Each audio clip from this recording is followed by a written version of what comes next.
evening, gang. Sunday, the 29th of June, 2025. Welcome along to tonight's little chat show, live from Bracknell in Berkshire on this very hot, sultry summer's night. Do they class it as summer yet? I don't know when that starts, or is that like the 1st of July? I'm not sure. Anyway, it's been a really hot day. If it's not bad enough here in Europe, there's a story here. Of course, they make up these names, don't they? You know, heat bomb. I don't see any bombs going off. Not yet, anyway. Not yet, anyway. I'll be honest with you. You know, while there was someone singing at the karaoke on Friday night, I can't remember who it was. Oh, it was Big G. It was Big G, and I was begging Mr. Putrid, if he was watching the show, to send over one of his wonderful little nuclear bombs, you know, to just end the pain and suffering from all of us, as for Big G singing My Way. And now the end is near. Oh, God. Oh, it was painful. Painful. But not too hot, because guess what we've got now in the pub?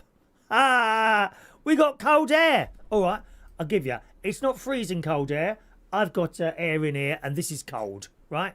I'm sitting here in shorts and a short sleeve shirt tonight. Oh, sorry, I'm just exposing a little bit too much. You naughty people. Stop it. Stop it. There you go. It's much more church-like like that. I mean, you wouldn't walk into church, you know, with a shirt open like you're walking on a beach, would you? Come on, be honest. Be honest. I made a few mistakes this morning, I must say. Dear me, you know. Actually, I was just... why does my phone light come on? Does anyone else's phone light do that? Just comes on randomly. Well, I don't think it's randomly. It just comes on when it shouldn't be on. There you go. Yes, I made a few mistakes today. But actually, after watching back, you can't even notice them. It's me that notices. A little bit, you know. I wish I was perfect, but I'm not, you know, a little bit of a perfectionist. If I can do it properly as well as I can, I'm happy. When I make a mistake, it throws me. Well, it doesn't throw me. I can still pick it up again, you know, quite easily, but still.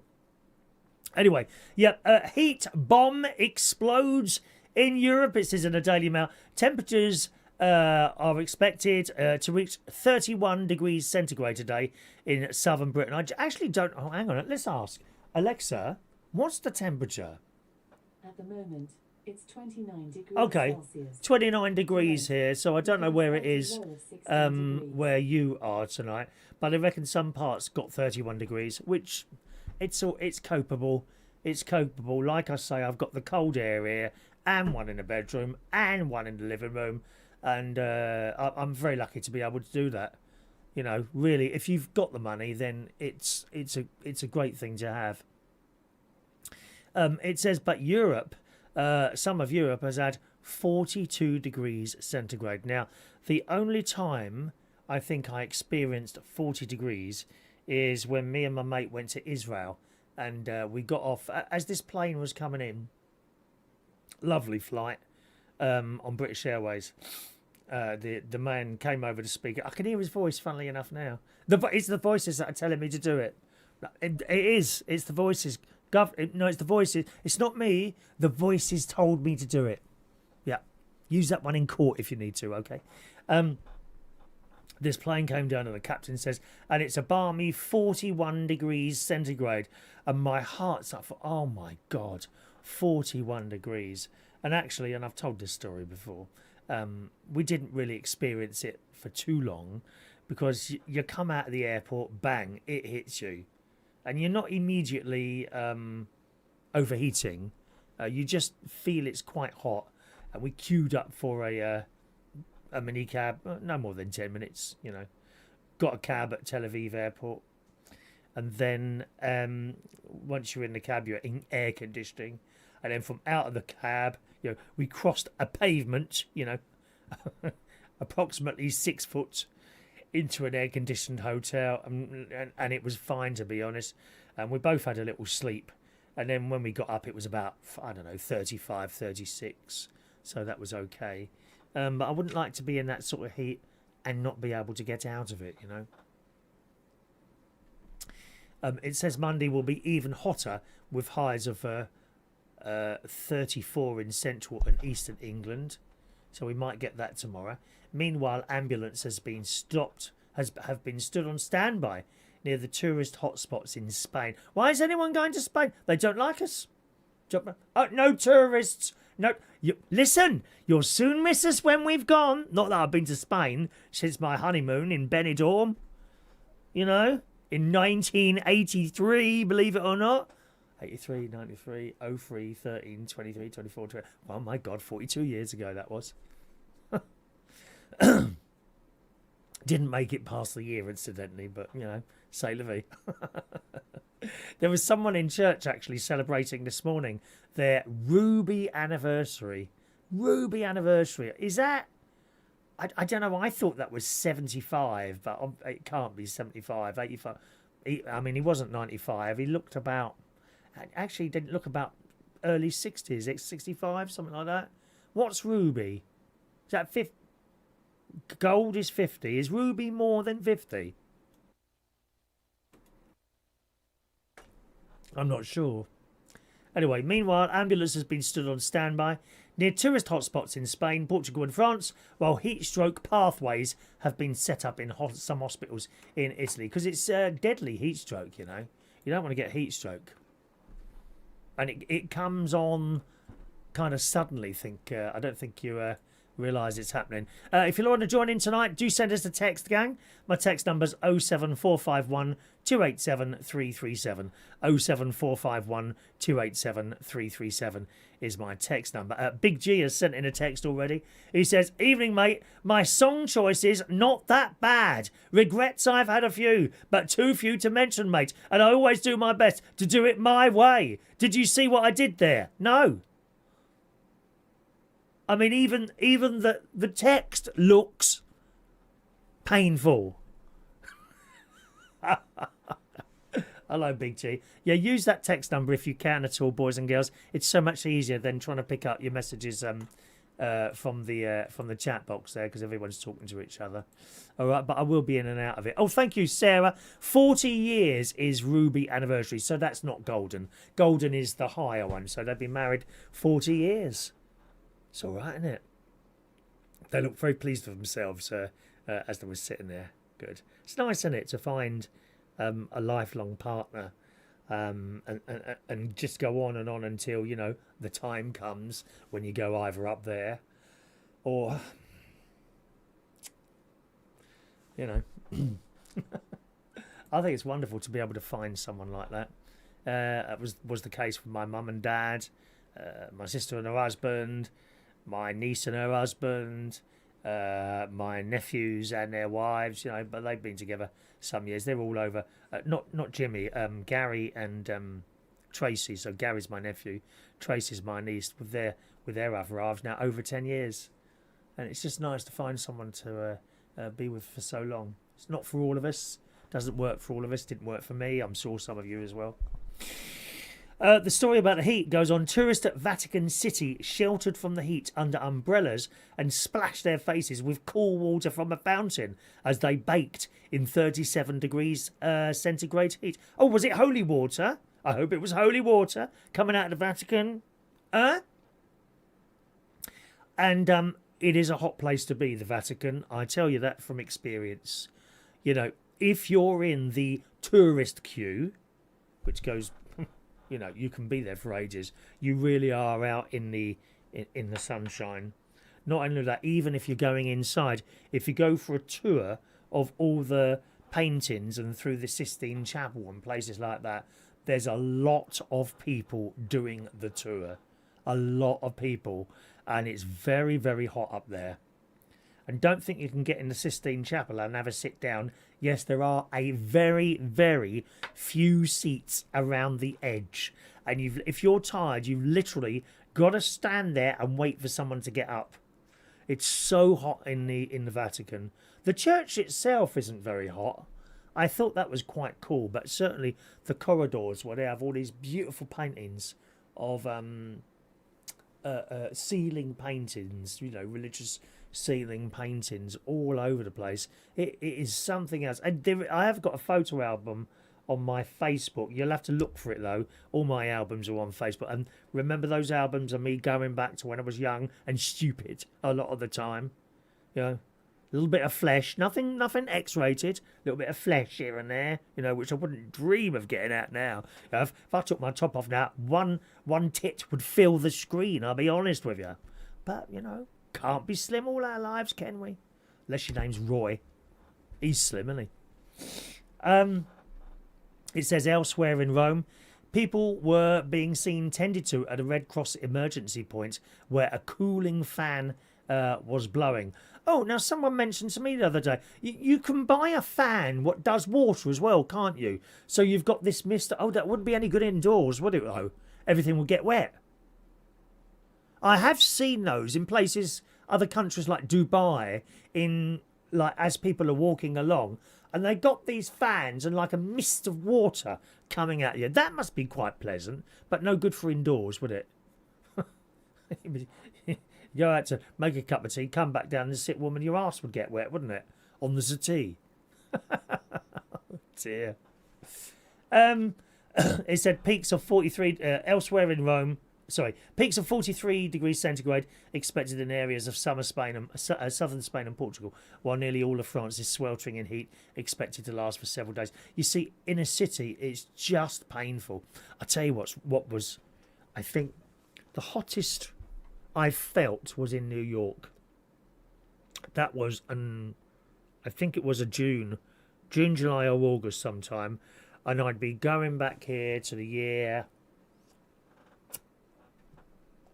2000-ish, somewhere around 2000. I went to New York. I was 34, so hang on a minute. 34, so 63, 73, 94. No. Yeah, 2000. It must have been about 2000, around about 2000. No, I wasn't. I was 37. So around about 2000. And I was staying in an area called Chelsea in New York. And I come out and I thought I'll have a walk into town, you know, Manhattan. And if it's not hot enough, once you get into Manhattan and these buildings are over either side of you, the heat reflects back off the buildings as well as the heat from the sun that it's been sort of gathered into the concrete as you walk along. It's awful, really is. So probably that's the hottest place I've been. Yeah, and we get it again tomorrow. It mentions some places in Italy: Milan, Naples, Venice, Florence, Rome. Someone says here we were supposed to be visiting the Colosseum, but my mum nearly fainted. Yeah, you see, all these places, understandably, they're all open, you know? You don't go to the Colosseum and it's under like a shopping centre. It's out in the sun. And there's loads of people traipsing around it. Oh, it's just awful. Italy seems to be particularly badly hit. Hospital emergency departments across Italy have reported an uptick in heat stroke cases. Look at that.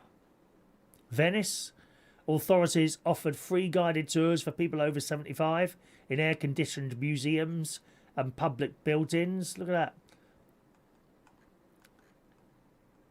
Is this unusual?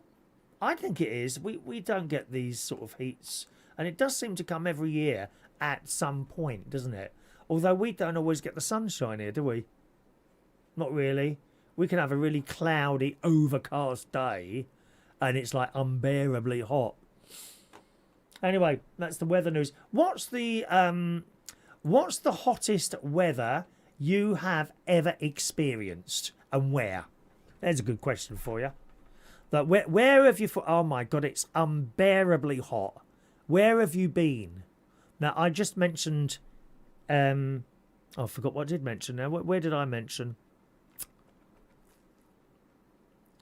Where did I say? I'll tell you the most unbearable place. I was in Sydney, New York, wasn't it? New York. That was really hot. But the most unbearable one was Sydney, and I was with my cousin Helen.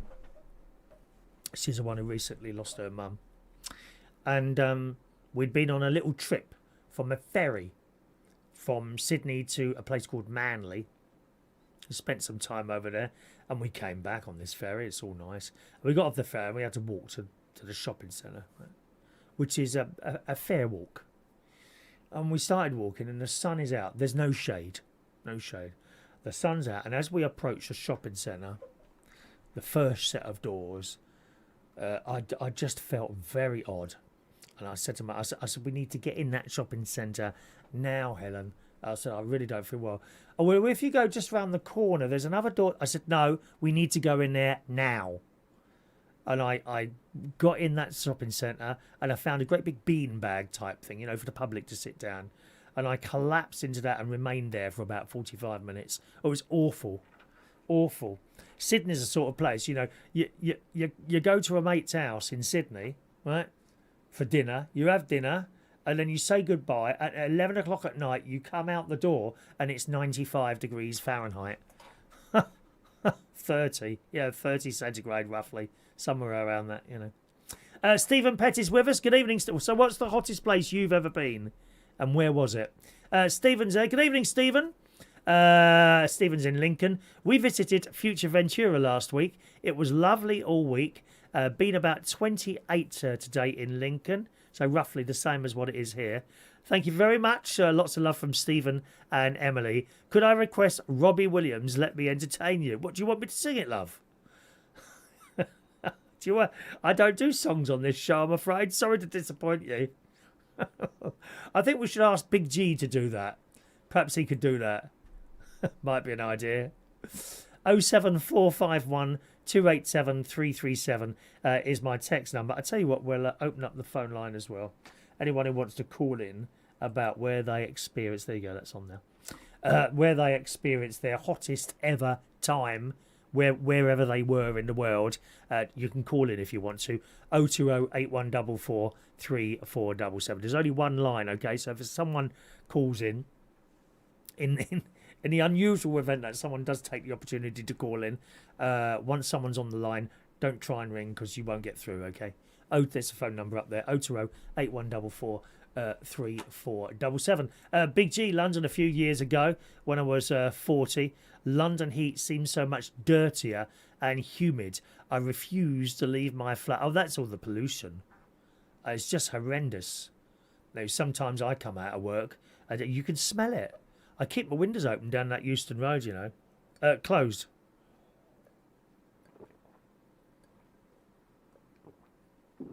Yeah, always keep my windows closed down that Euston Road.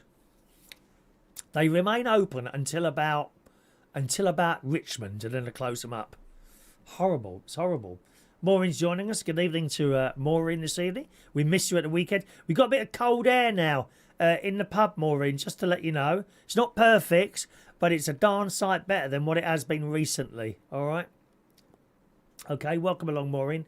No sense is there in Hemel? You're in Hemel, I think? He says, I went to Dubai. It was 54 degrees centigrade. Blimey. 54 degrees. That's just crazy, isn't it?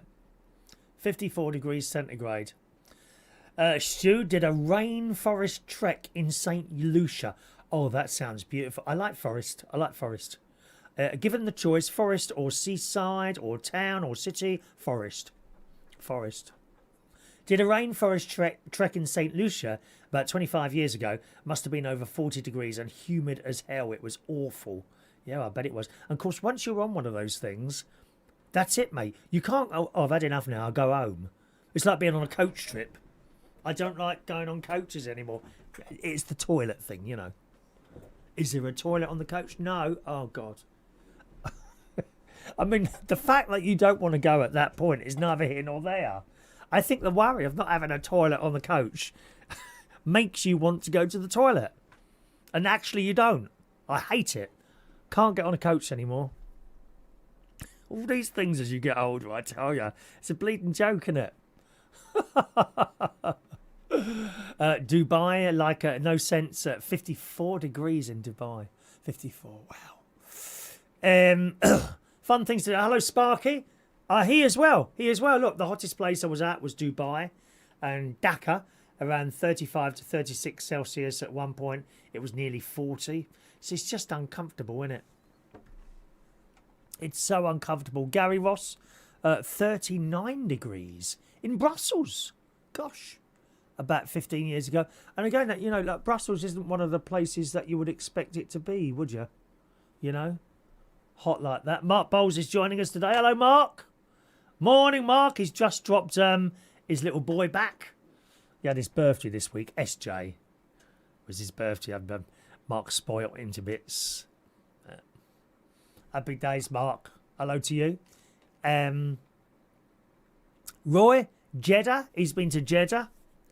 54 degrees centigrade, 97% humidity. I mean, how do you cope with that?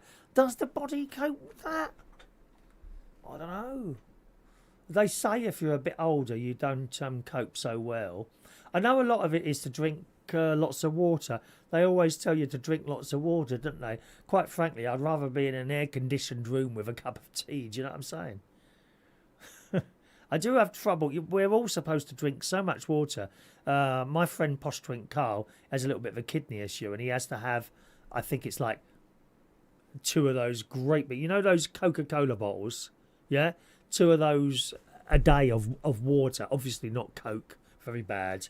I don't do any fizzy drinks or anything like that. I don't do anything for me at all. Nothing at all.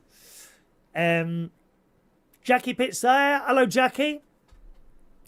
She's currently about to present a trophy to a Stars in Their Eyes winner. Oh, wow. Fantastic. Hello, Jackie. Lovely to see you, darling. Jackie was on Stars in Her Eyes. She did Alison Moyet some years ago. Wonderful lady. I worked with her a lot. Obviously not recently, since I stopped doing the hosting cabaret nights and that sort of thing. But she was so funny to work with. Always got on with Jackie.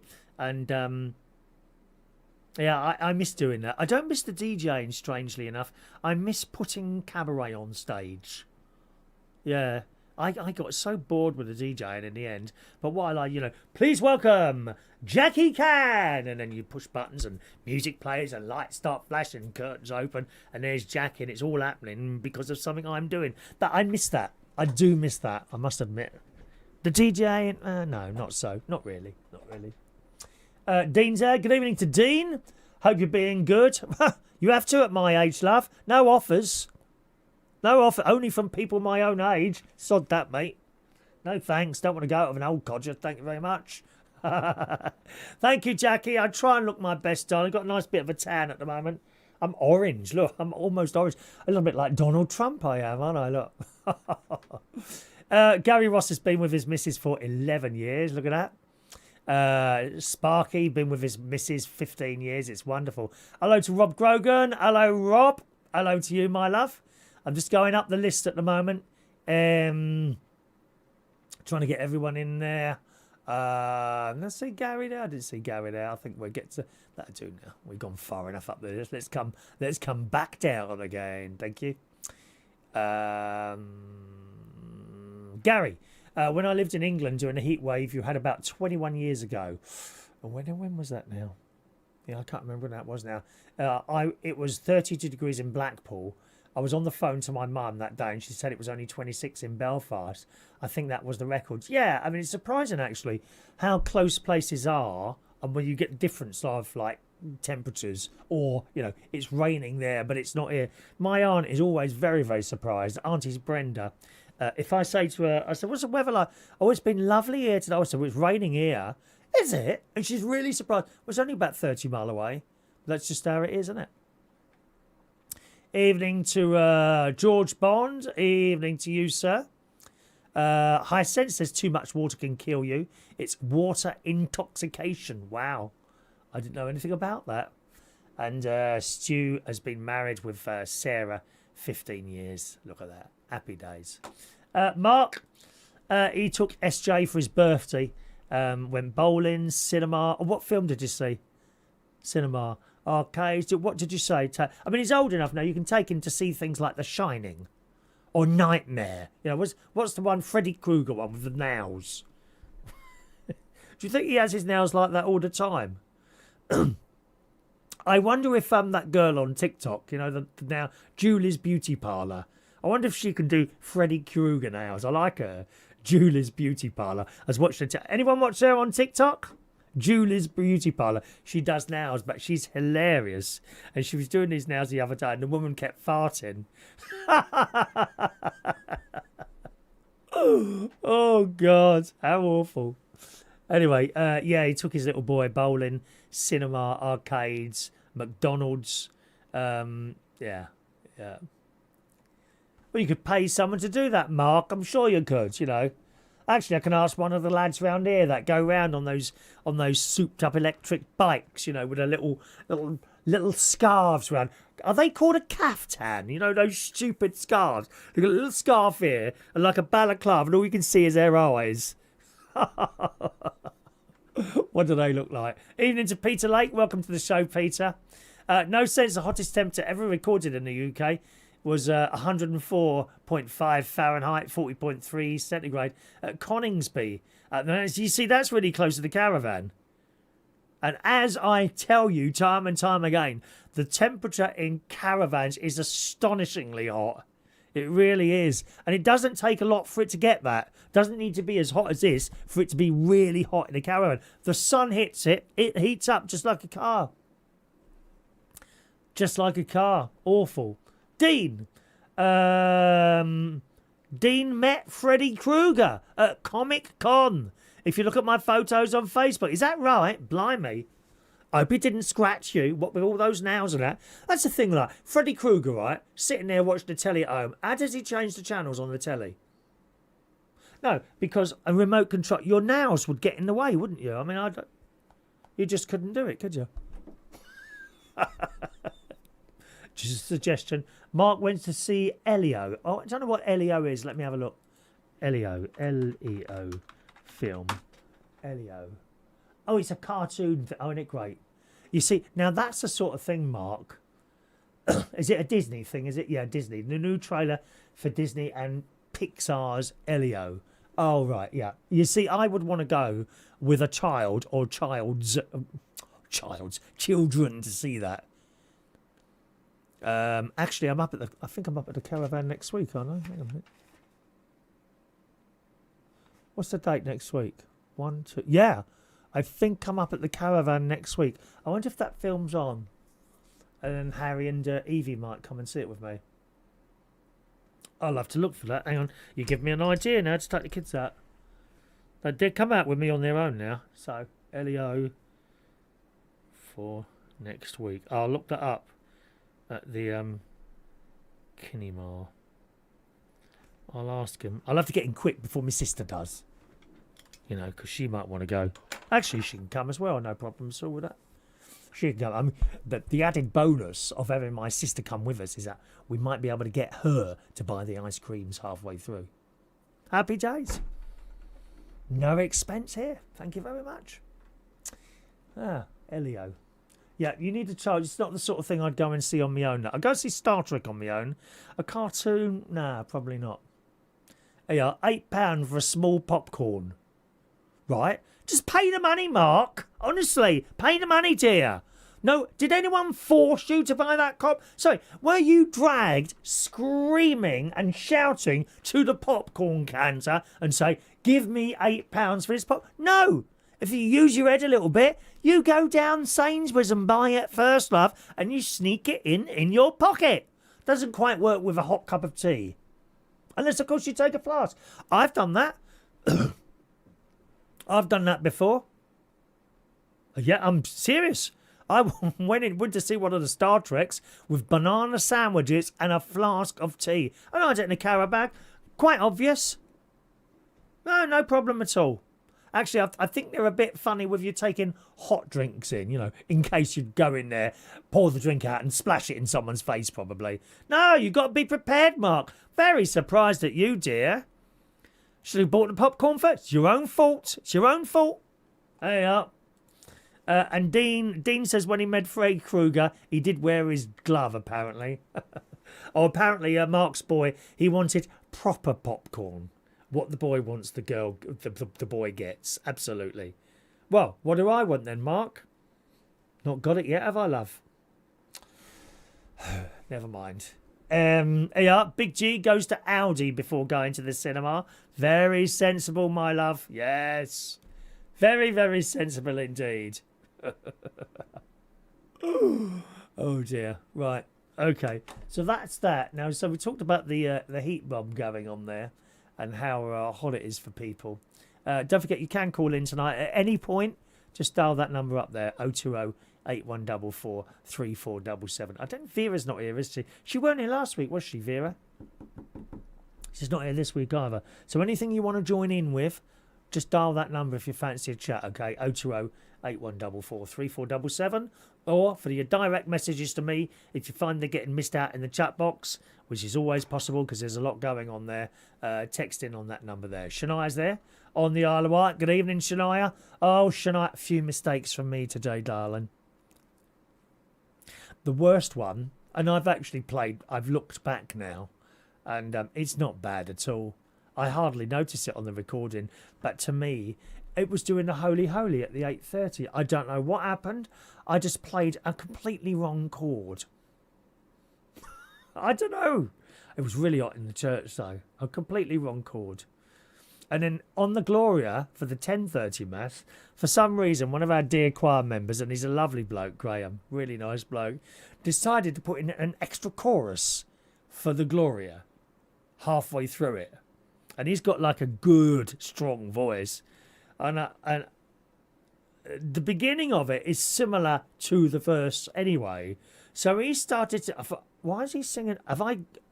immediately you think you've got wrong. Have I missed something out here? And he was loud. And the choir clearly went with him because he was so loud. I'll just go with it. And I played another verse, And at the end, I must say, that Gloria we do at the 10:30, Shania... I must say that there is a lot of chorus there. Do you know what I mean? It just keeps coming in. And Father Dan, he says at the end today, just before the readings, he said, the collective prayer, he said, I must say, I do like that Gloria, but the chorus goes on a bit, doesn't it? And he's right. He's absolutely right. So I'll have a look at it again and see if I can chop back on the choruses a little bit. I sense the smell of popcorn in the cinema and hot dogs is nice, but you do need a mortgage now to go in. And it's the food that does it. I rarely buy food in a cinema. I mean, I get it if you've got a little boy or girl with you, or a selection of boys and girls, like you all have a feed. Uncle Chris, can I have some ice cream? £5 a time, blimey. Yeah. An actual fact, what's the most you've ever paid for an ice cream as a matter of interest? What is the most you've ever paid for an ice cream? There's a story here. Glastonbury. What is going on there? What happened to this wonderful music event? People inciting all sorts of racism from the stage. F this, kill them. Dreadful people. How on earth is that allowed to be on the telly like that? The BBC broadcast it all. Oh, you can't get it on iPlayer. They've removed it from there. But how did you broadcast that? It's not easy to pull a plug out. It's not difficult to pull a plug out. They just push a button. It disappears from the screen. Just like this, look.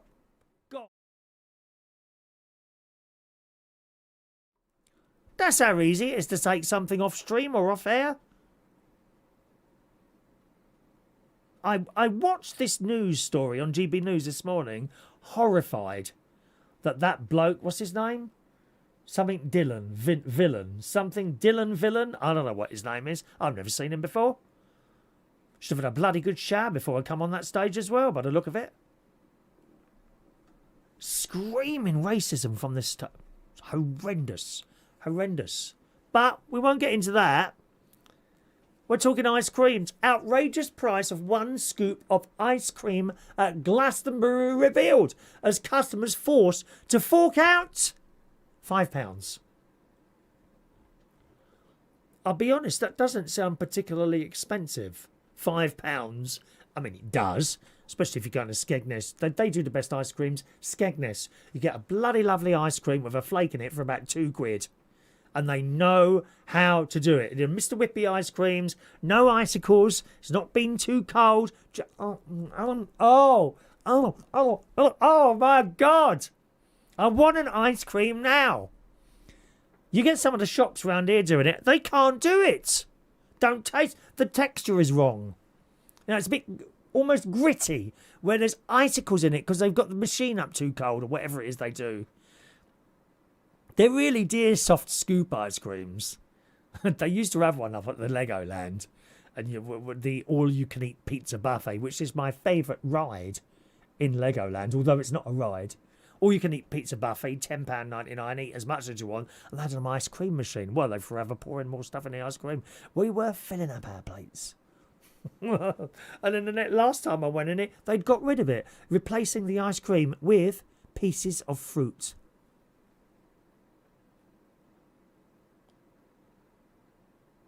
If I wanted an apple, I would have taken one in.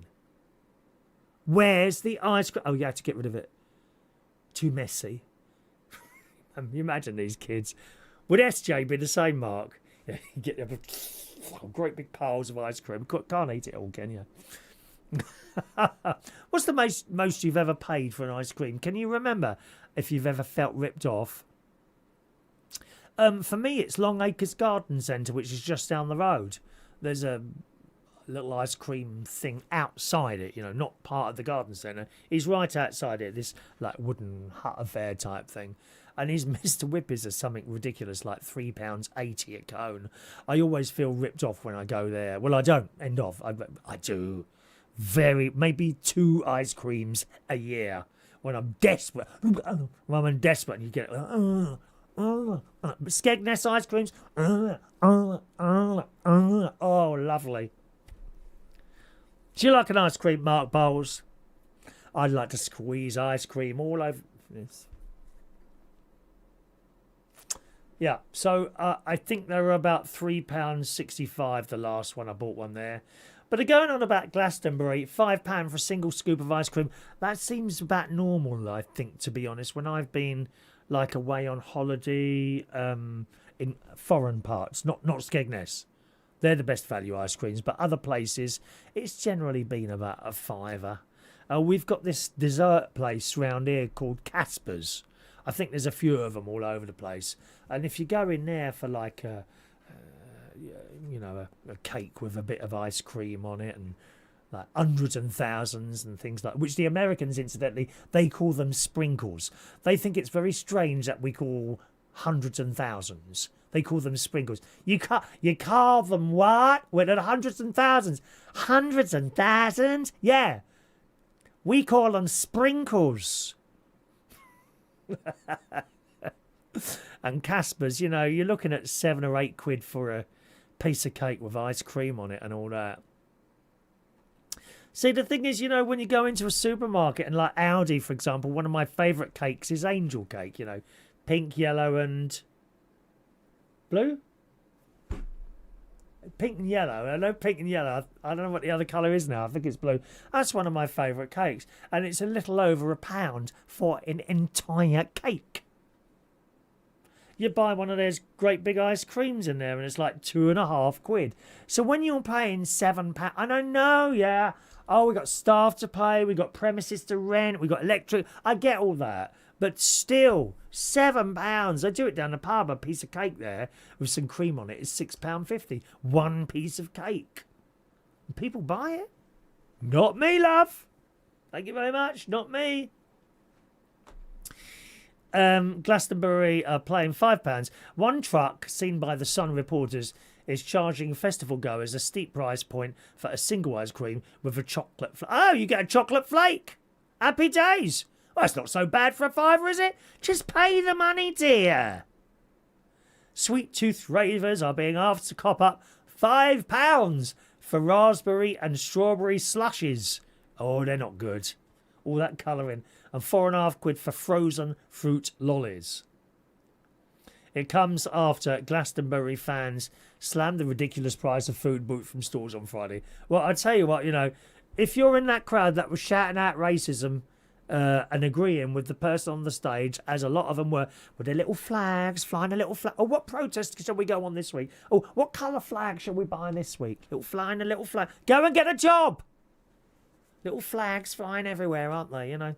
depending on the particular protest of the week.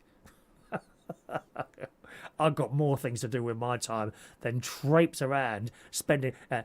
That's their punishment. £5 for some ice cream. That's one less flag they'll be able to buy next year, isn't it? A TikToker known as Robbie Reviews sparked debate on social media after posting a clip of himself eating some French toast he'd bought. The sweet, French toast. Is that the one they dip in egg? Oh, I had that in Denny's in America. Listen, you go to America, please, I'm begging of you, try breakfast at Denny's. There was another one that was mentioned to me, but it wasn't close by the hotel. Knowles or something like that. Can't think now. Anyone who might know that as well. The sweet breakfast option with maple syrup costed £6 and came with 3 half slices of toast. Well, don't buy it then if you don't want it. Don't buy it. Sit there moaning about the price. Fellow TikTokers were quick to point out that meant the store was charging £2 for half a slice of toast. God, there is some really dear stuff. And then it goes on to list the drink. Double shot of spirit with a mix of £13. I don't know, is that good? Soft drinks are Coca-Cola and lemonade, apple juice. £3 for one of those. So, can you take your own? Oh yeah, you can take your own alcohol in anyway. Oh well, you know, if you do a little bit of homework, like I told Mark Bowles to do earlier, take the stuff into the cinema yourself, love. Love a good. Mark loves a good 99. They got a Casper's there. Don't take him in there, Mark.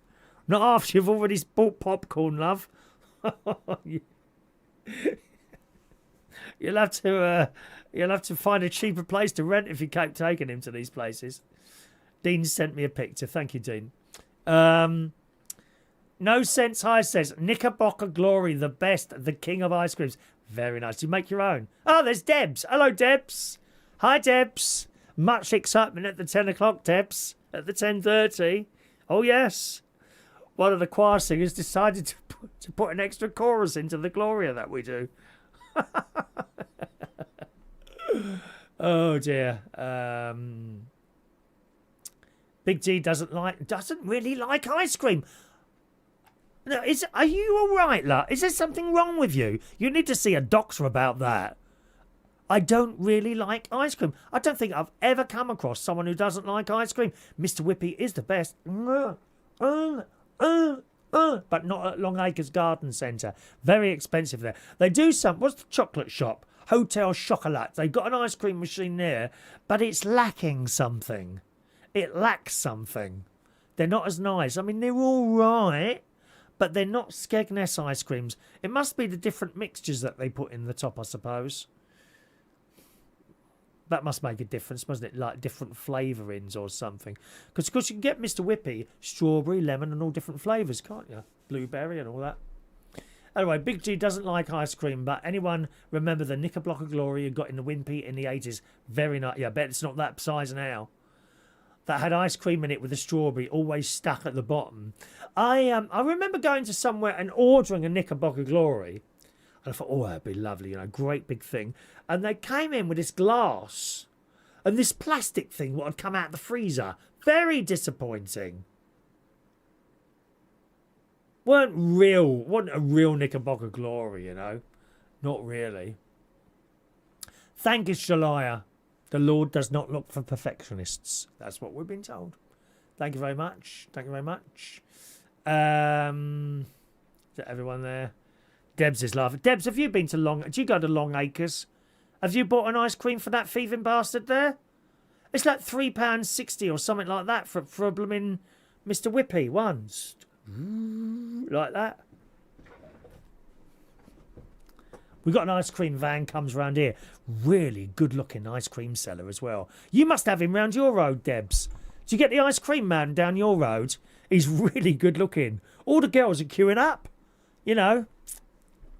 Girls are queuing up as I'm trying to push them out of the way. Get out of the way, bitch. Let me through. Daddy's here.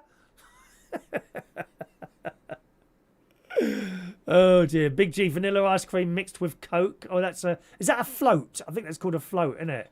Yeah, she's seen him. There you go. Very handsome ice cream man we've got. Comes round. Trouble is, he always seems to come round just as I'm about to eat dinner. And you don't really want the ice cream before... I don't suppose it'd make any difference to your stomach, would it? Don't really want the ice cream before you've had the dinner, do you? Okay.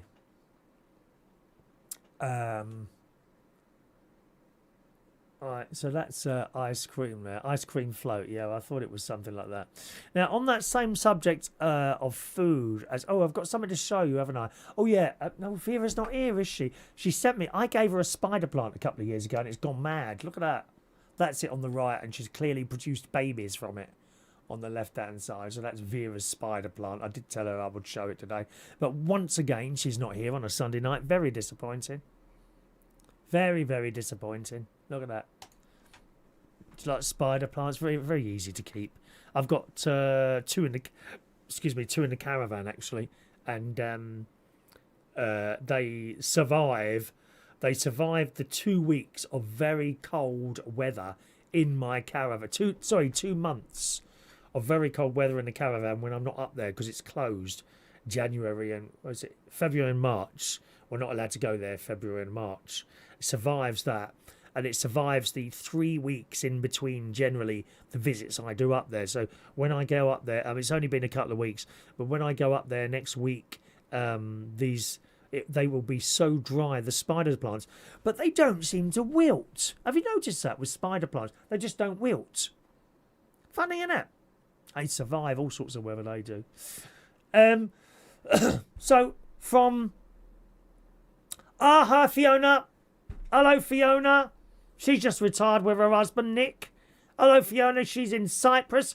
Air conditioner on. Thank you for... I have the same here, dear. Don't think I've got to be in Cyprus to have air conditioning. Excuse me. In here, the bedroom, the living room, the kitchen. Thank you. You're not the only one. Oh, we're in Cyprus with the air conditioning on. I'm in Cyprus. I'm in the UK with air conditioning on. Thank you very much. By the way, what's the temperature there, Fiona? Cyprus is a nice place to go. When my niece was over there with her family, because her husband's RAF, and they got this Aquadlobi. I can't remember the name of it now, but they have an air base there.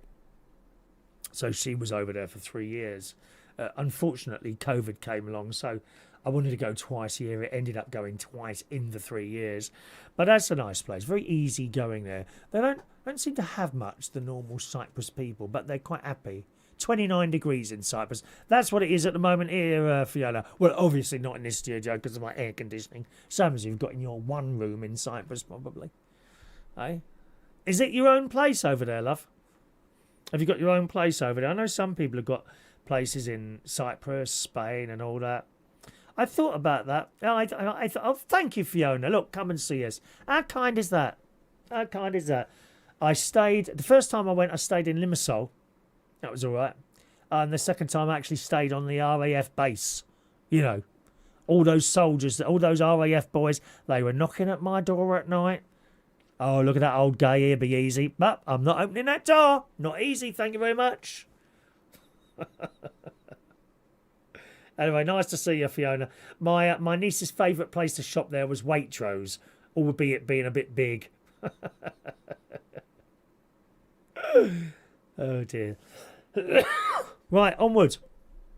So we talked about ice creams. I came across this story this week on the LBC website. Sandwiches. Tell me what your favourite sandwich is. And just a reminder, gang, there is a phone number if you want to call in. Talk to me about your favourite sandwiches. That's fine. Or do it on the text. It's up to you. But that facility is there now. 020 8144 3477. The sandwich in question was at Marks and Spencer's. They are doing a strawberries and cream sandwich. Thank you, Nick. Hey up. Likes my shirt. Ralph Lauren, £65 this cost me in sunny California a couple of weeks ago. I only bought 3 shirts this time. I've got a lovely lot of shirts in Florida. Beautiful shirts. Cheap, dear. Cheap. High quality, love. You wear some nice shirts, I have to say, Nick. Very nice shirts. Anyway, Move over. M&S is the story, which is where the strawberries and cream sandwich was. Subway are now doing them. Funnily enough, I had a Subway last night. I discovered there's a Subway in King's Cross. And I really didn't fancy chips last night because I get a free dinner at work. So once I'd set up my karaoke stuff, quiet night last night. Wasn't good last night. Quiet night last night. Once I'd set up the karaoke stuff, I went out to Subway, which is it's a good 5, 6, 7 minute walk. That's all right there. I got there.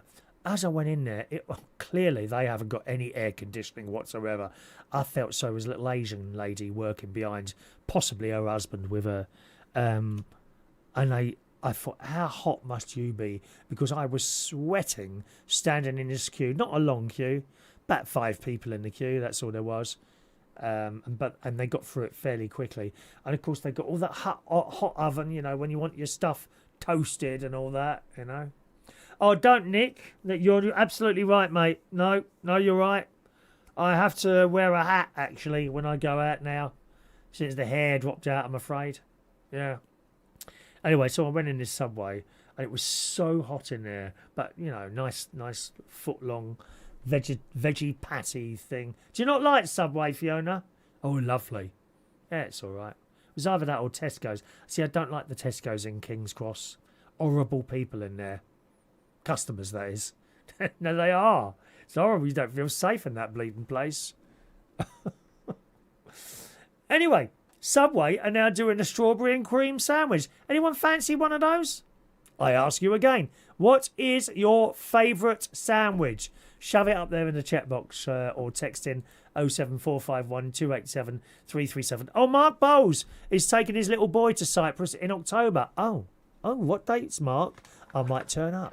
Actually, I think I've got a holiday in October, and I can't tell you where it is. Have I? Yeah, there it is. I can't tell you where I'm going in October. I'll tell you once I'm there, because I might be able to do a show or two from there. Hang on, let me get more comfortable. If they've got Wi-Fi, I don't know what the Wi-Fi. Not on the. Oh, I nearly told you then. No, I'm going to go off that subject.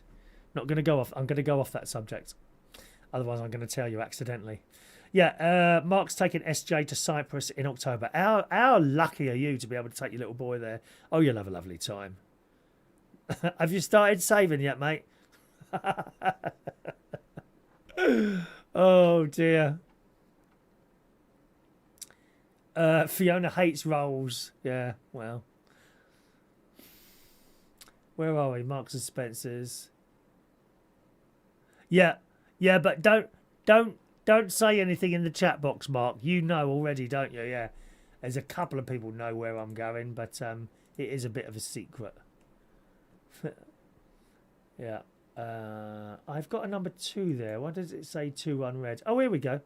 Big G, talking of food, I've set myself a challenge. He's going to go on holiday in October. Oh, everyone's going away in October. And I'm aiming for a beach body. October, you say? July, August, September. I'll be on. I think you're pushing it a bit, Gary, to be honest. See, it's not just losing the weight. At your age and mine, the fat just hangs there. It's just how it is. You see some of these old codgers, they're so proud, you know, they've lost 5 stone in weight, then they take the tops off and it's just all hanging there. Oh. I think you can be. Have a word with Katie Price. She might be able to advise you on a plastic surgeon, love. Anyway, talking of food, I've set myself a challenge. I'm going on holiday in October and I'm aiming for a beach bod to go with my Speedos. Oh, God. A little bit of 6 just come into my throat. And for health reasons as well. That's why you lose weight. Health reasons. We don't worry. Once we get to a certain age, we don't give a toss what we look like. Not really. I don't. Health reasons, that's another thing. In fact, I saw the doctor Wednesday. What did he say? What was his last thing he said to me? By the way, you need to lose a bit of weight. Anyway, Gary's 20. I'm just under 14 stone. Gary is 20 stone 2 pounds of today. 3 stone loss is my starting target. Would you like to join me in the challenge? No, I tend to do these things on my own, Gary. I'm a bit of a loner when it comes to that sort of thing. But let us all know how you get on, all right? There you go. Thank you, Mark. Thank you, Mark. Hello to... oh, Debs has texted in. Yoo-hoo! Yoo-hoo to you, Debs. Fiona thought I looked good. I can't take my top... I wouldn't take my top off, Fiona, in front of you, love. You know, it's a bit fat. And it's all generally around the waist and stomach. But the doctor said, oh, you need to lose some weight. There's a couple of issues going on at the moment. You know how it is. Gary's there. Good evening, Gary. Nephew Gary's there. High sense is sweating. I can't say that, love. Keto diet. Yeah, a few people have said that, Nick. I think my sister tries it, but they don't stick to it. I don't think they stick to it, my sister. And don't say you do, because then we go out to the bleeding chip shop and I buy chips and things. And a ragged apron having all them breakfasts. Yes! Old age, I'm sure it is. Mark, get a flight. Come and join us. See me in my Speedos. What's the date, Mark? What date are you going? And I'll have a look. Now, let me get on to this story. We're not getting anywhere, are we? So, Marks and Spencer's have bought out a strawberry and cream sandwich. So, 2 bits of bread, strawberries and cream in the middle. It's not doing it for me. Would I try it? Probably. And, you know, I think it depends on the bread. You obviously couldn't have savoury bread with that, could you? But white bread? Yeah, maybe. Maybe. Are you liking the sound of that, Nick? Nick does cooking for a living. He's run restaurants and pubs and things like that. Lovely man. It says in the story, Marks and Spencer's might have thought it had a monopoly on strawberry and cream sandwiches, but it appears to have a rival, Subway. Now, I didn't see this in the Subway I was into yesterday. The US retailer has entered this very niche area this week, launching its 6-inch sarnie in time for Wimbledon, with the announcement that 500 such subs will be given away for free. For subs rolls. I've never liked the word. Oh, it's a sub. No, it's not, love. It's a roll. It's half a French stick. That's what a sub is. It's not a sub. But of course, you know what? You know what they're like? They're like sheep. People are like sheep. Oh, it's a sub. Because that's what they've been told. Subway branches in Birmingham, Liverpool, Derby and Bristol, as well as Wimbledon, will all be serving up the summertime staple on Monday when the action begins at the All England Club. Anyone watch the tennis? I don't really watch it. Might have it on here and there and in news clips. It doesn't really appeal to me watching sports on the telly, to be honest. Marks and Spencer's is also trying to make its more conventional looking sandwich in with the grass tennis season, and had customers running to the shops upon the announcement on Wednesday. Oh, they're always sad people, aren't they? You know, when I make an announcement, they're queuing outside like the Apple people, aren't they? You know, there's a new iPhone coming out. They get up and they're queuing outside the Apple store so they can be the first person with the iPhone, whatever it is next, 20, 19, I don't know what it is. Look what I got. Wow, how can you be like that? I don't get it. Just order it online and it'll come to your house in a couple of days. No need to get on a train or get in your car, stand outside the Apple store in the middle of bleeding September, waiting for the next phone to come out. What's all that for? Crazy people. It says that Marks and Spencer's food hall customers, I'm one of them, have also been treated to the sight of punishment juice now on sale. Oh, what's that? Punishment juice. I'm now deciding whether or not to say something which I consider funny and you might think is disgusting. Shall I say it or not?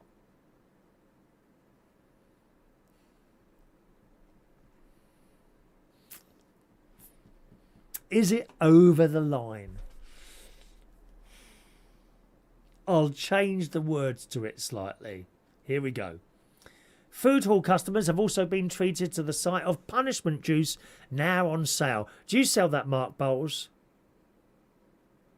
Would you like to sell me some of your punishment juice? As the supermarket... As the supermarket punishment... What is punishment juice, for God's sake, man? I don't know what that is. Oh, dear. It says, the story goes on, the delicious rally between sweet and savoury is a serve no one saw coming. I mean, I certainly wouldn't have seen... I never saw this coming. A strawberries and cream sandwich. Subway chief stated unironically in a press release on Thursday, one day after the Marks and Spencer's launch of their strawberries and cream sandwiches. The delicious, the limited edition sub, this is the Subway one, is a bold twist on the traditional strawberries and cream summertime treat, featuring freshly sliced strawberries, clotted cream, strawberry puree, and Subway's signature Italian white bread. It's a match-made food in heaven. Do you know, I think we're going to have to change this.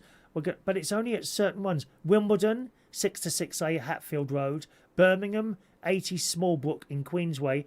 Liverpool Central Shopping Centre. Derby at Pride Park. And Bristol, the Galleries Food Court. They're the only places doing it. Oh, so I won't be able to get one. I mean, Wimbledon, right, it's a long way to go for a bleeding... Oh, I don't make my own. I just make my own. Have you ever had one of those, Nick? Stop it, Nick. Stop it. Yeah, Fiona's had it. Strawberry sandwiches are the best. Oh, no. I don't know. God. I don't know. Gary Ross likes Subways, but they're too expensive, look. He reckons you don't get a lot for your money. Yeah, £8 for a blooming foot-long roll is a lot of money to pay. New York Deli, Nick. Yeah. Best food I had was a Nathan's hot dog, says High Sense. I don't know Nathan's, really. Don't know Nathan's. Coney Island. What's Coney Island? I don't know what that is. Yeah. Stop it, Nick. My mum made the best. Well, she never made me one. You know, well, we were at those little parties up at yours and Rona's houses. Me and Philip Thompson sitting there with cans of lager in the chair. No one to dance with. Do you remember that? Do you remember the Last Dance album? With all that Diana Ross and all that. Fiona, by the way, I was in the Venture Scouts with Fiona. And we was in gang shows together. We're riding along on the crest of a wave. The sun is in the sky. All our eyes on the distant horizon. Look out for passers. But and the rest of it. Yes. I did get rather drunk, Fiona. For some reason, your mum didn't like my shoes, did she? I remember that. She used to say, why does he wear those awful shoes? Do you remember? God, they were happy days. We lived in Roehampton, boys and girls, a place called Roehampton in southwest London. And it was a lovely place to live then. 70s and 80s. Really nice place to live. Now it's a dump. It's an absolute dump now. Certainly don't feel safe walking down the high street. We walk, me as a 12-year-old out on my bike until 7 o'clock at night. Nothing happens to us. If I had a child and he was 12 years old, he or she, I wouldn't let him out on my bike in Roehampton, even in the middle of the day now.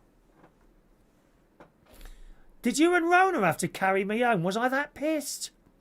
I don't remember that. Did you want me to finish the song? Look out for passers-by. We'll to the hailing when other ships are on a sailing. We're riding along on the crest of a wave and the world is ours. Olive would be playing the piano, wouldn't she? Oh, wow. They were happy days, weren't they? You know, they were happy days. I was in the Scouts. The Scouts was a good thing. I don't know if you know, Fiona, there are no Scouts in Roehampton now. They've all gone. 1st, 2nd and 3rd Roehampton. No Scouts in Roehampton. How sad is that? I think that's incredibly sad, but times move on. Kids don't want that. Unless they're outside London. There's plenty of very well thriving scout groups and guides and brownies. In fact, her great niece Emily's in the brownies. I went to see her once while she was doing her brownie stuff. You go to pick the kids up afterwards. She's in Scotland, and yeah, it's thriving in other parts. It's just cities. I don't know about places like Birmingham and Liverpool and Manchester, whether they have scouts and stuff like that going on, but they disappeared from Roehampton some years ago. Because I looked it up, I thought, oh, maybe there's a Facebook group I could join. I thought, there's nothing there. And then I did a bit of a search, and they were disbanded some time ago, years ago actually. So sad, because of the wonderful times we had camping. You remember Alan Butcher? Alan Butcher, I always remember once I was on a camp with him, and it was him, me, Charlie Cooper, Philip Thompson, Tim Cruikshank. This is before I met you. So we were scouts at the time, so probably 14, 15 years old.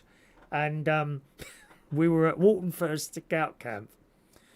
When you're in scout camps and that, you build things, like from old bits of wood and stuff like that. And one of the things you always have to build is some sort of table and chairs and basically logs and pieces of wood with great big nails sticking out. Wouldn't be allowed now.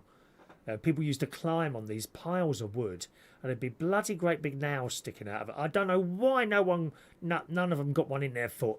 I don't know. Anyway, so we're sitting at this table, and it was a patrol camp. So there was no leaders. I think I was in charge. I think I was 15 or 16 at the time. So parents would drop us at this campsite, and then they'd go off home, and we were left to our own devices for the weekend. We had food and that, and we'd have to make a fire and kind of make somewhere to sit, somewhere to table. Anyway, it was late. I say late at night, probably about 8 o'clock at night. We're all sitting around this table, with illegal cans of lager and cigarettes. We're smoking our heads off. And the fire's lit. We're quite close to the fire.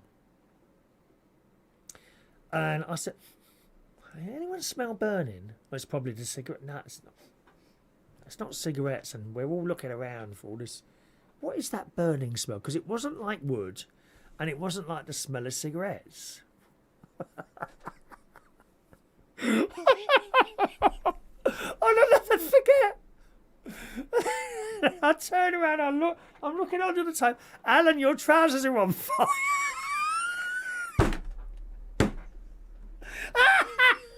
And the bottom of Alan Butcher's trousers were on fire.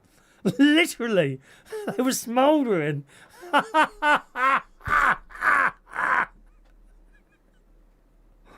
Oh, and we all had nicknames, nicknames that today you would find really offensive. People would say you can't say that, but we never meant nothing by it. They were just nicknames. Oi, Four Eyes, you coming over here? Something like that, anything like that.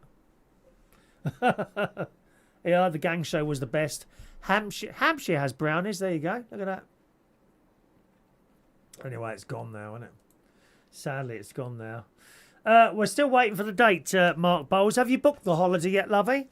I mean, obviously, I won't stay in your room. Here we go. Debs. We have brownies at St Margaret Clitheroe School. There you go. That's literally just 5 minutes walk from it. It must be near John's house, is it? They got brownies there. Perhaps we can join Debs. Actually, I could see you as a brownie leader, actually. You'd make a good leader. Like a brownies leader or something like that, wouldn't you? Hey? Anyway. Stop it, Fiona. Fiona knows me when I wasn't gay.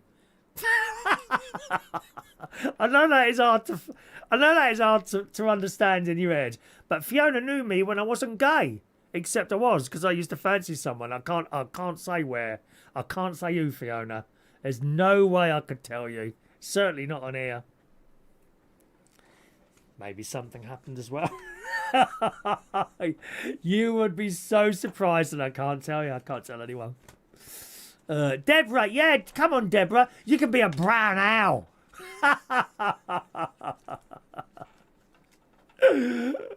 Oh, dear. When did I let you down? I'm sure I didn't let you down, love. Let you down. Now, where were we going? I've forgotten where we were now. Oh, the sandwiches. Yeah, the sandwiches. Let's see. Tell me what your favourite sandwiches are. Has anyone joined in on that one? Let's have a look. I'm going up here, going up. I'm scrolling up now because we've gone a little bit far, haven't we? I'm sure someone said somewhere prawn cocktail, which is not my cup of tea at all. Not like that. Here we go. Stew. Marks and Spencer's prawn sandwiches. The best range. No, not for me, I'm afraid. Sparky. My favourite sandwich, beef and mustard. Oh, I used to like those when I was eating dead animals. Yeah, I did used to have a beef and mustard. Actually, they used to have beef and mustard crisps. Anyone remember those? Can't think what. I think they were Brannigan's. Brannigan's, that was it. Brannigan's. Brannigan's, that was the one. No, it wasn't. It wasn't Gary, Nick. Nasty piece of goods. No, it wasn't Gary. He wasn't in it. Oh, I can't even tell you. Can't even tell you where they were because you might try and guess it. Might try and get it. Yeah, Nick Christie's chip butty. Anyone like those? Deb's cheese and onion sandwiches. Yeah, from Aldi. Surprisingly nice. Cheese and onion sandwiches. As in the onions and the cheese. They're all like mixed together, aren't they? Almost like a paste. Yeah, I'm getting quite hungry now. I don't really like to have anything to eat before I go to the gym. Yeah. Anyway, there we are. Fish sandwich. Oh, fish finger sandwiches. I remember those. They were nice, weren't they? Fish finger sandwiches. I think Mark's gone. See, he tempts you, Mark Bowles. My straight lad. Him and his little boy are going to Cyprus. He says, oh, why don't you come with us? You know, he tempts you. And then when you ask for a date, nothing. Nothing. Let down again, I'm afraid. All right. Let's move on a bit.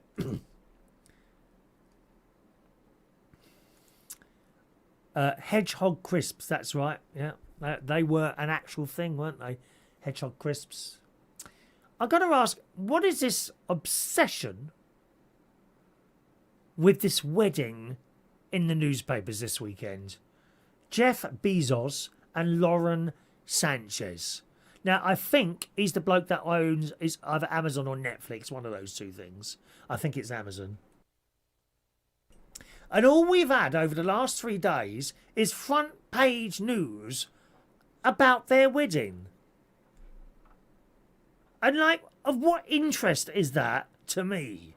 How does his wedding affect my life? Nothing about Mr. Putin and his latest nuclear ideas or anything like that.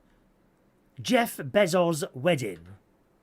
It's today. Newly married Jeff Bezos and Lauren Sanchez. I don't even know Lauren Sanchez. Never heard that name before. Waved goodbye to their Venice hotel on Sunday after their 3-day wedding extravaganza as they're expected to now go on honeymoon. I bet she looks a bit young for him, doesn't she? Shocking state of affairs, dear. Cradle snatcher. The loved-up couple were seen happily waving as their boat pulled away from the A-Man Venice Hotel in the Italian city. Lauren stunned in loose-fitting, sleeveless white dress with an elegant drape as the Italian sun shined down upon her. I just don't get it. Why have we had all this news about someone's wedding? Now, don't get me wrong. I quite like to go to a wedding. I haven't been for one for for ages now, since last September, of course, when my nephew married Charlotte. They got a little boy called Frank. I'm taking him to Paris, Euro Disney, in November. That's after the secret holiday in October, which I cannot tell you about. Yeah, Fiona, I think she looked old. Do you think so? I just don't understand it. And then it tells us everything that we can see in front of our eyes. See, all they're doing is filling up the columns in the paper. I swear that's what it is. They ain't got any news. There's no news. Lauren stunned in loose winter. She completed the look with a wide-brimmed black hat and oversized black shades. Meanwhile, her husband Jeff kept it casual after a weekend of formal looks, opting for a navy t-shirt to keep cool in the summer, and on it goes.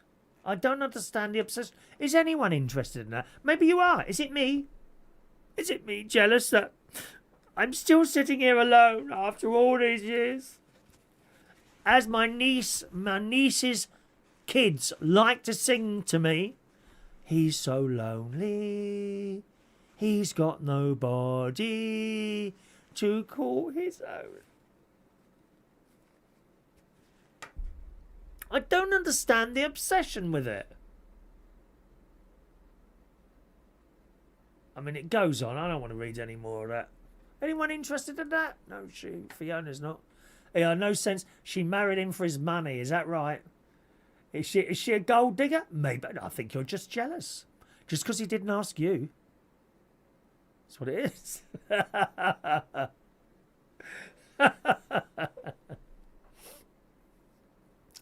Nick reckons that would I be honeymooning in Mars? Yeah, quite possibly, because he's got that rocket, hasn't he?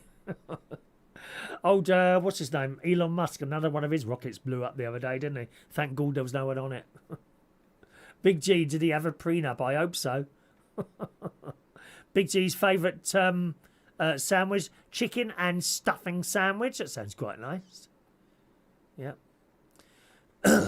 Anyway, let's see what happens there, won't we? Oh, no, Mark is there. Look, Mark. No, I'm here, you bitch. Well, where's the holiday dates, Mark? I've got bit money. You know, I can spend... I mean, as long as it's not the dates that I am at the secret holiday. As long as it's not those dates. So come on, give me the dates. I'm considering a trip to Cyprus in October. I think it's decent weather in October, isn't it? Jeff Bezos owns Origin rocket. Yeah. Is that the one that looks like a willy? At least it's a decent size, unlike yours.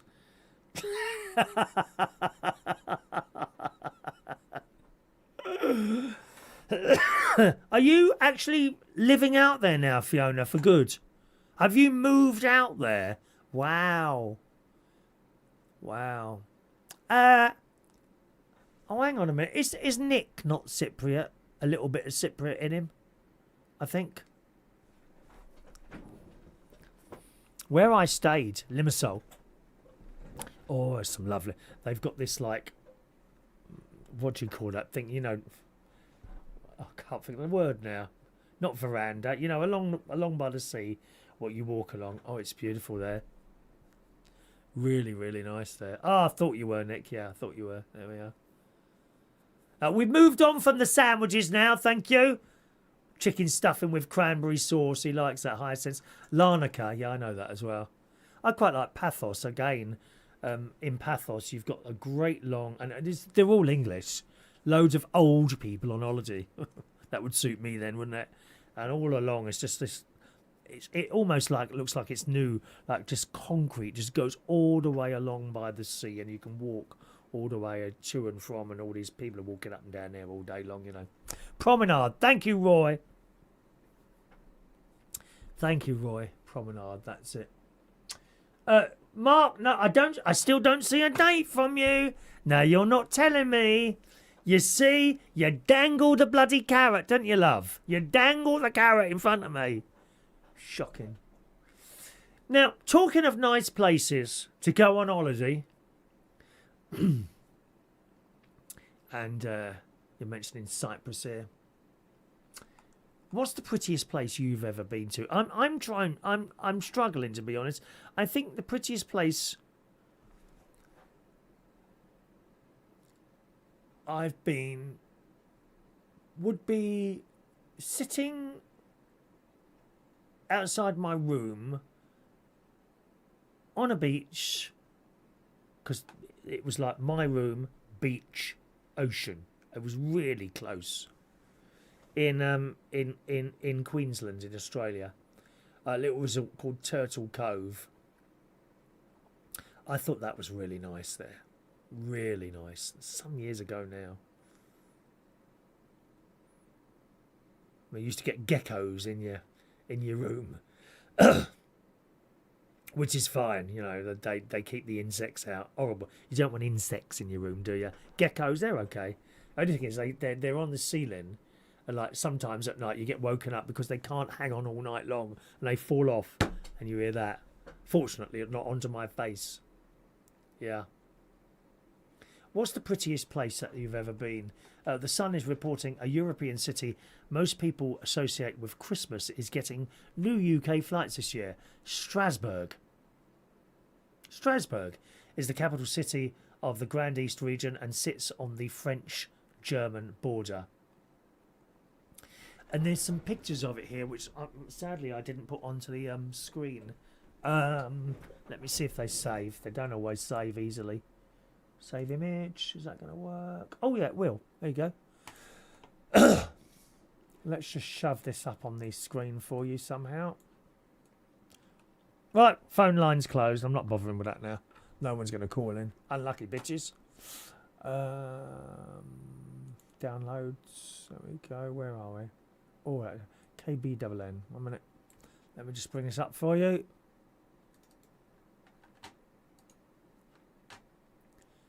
KBNN. Oh, I can't find it now. See, it's not always easy to do that. I'm sure I put that in there. Is it a JPEG? Oh no, I haven't put it in there. That's why you can't find it, Chris. Right, there it is. What did I say it was? KBNN. Right, there we are. Right, and is that going to work? There you go. Look at that. How pretty is that? Isn't that nice? Strasbourg. The Petit France Quarter is known for its beautiful houses and canals. So pretty. It says in November, EasyJet will be flying to Strasbourg from Manchester. Presumably British Airways flies there. I don't go on those cheap airlines. I just, nah. Despite the UK getting hot this week, the city is known for its bustling Christmas market. Strasbourg is known as the capital of Christmas, with the market also known as Christkindlesmarkt, I think it says, is scheduled to run from November the 27th to December the 27th. Flight tickets are released already, £49. You must be able to do that by train as well, I would imagine, yeah? The new flight will operate twice weekly on Friday and Saturday. So having a look at that there, you see how beautiful and pretty that is. And I'm wondering, what is the prettiest place that you've ever visited, boys and girls? Well, let's see what you're going to say to that.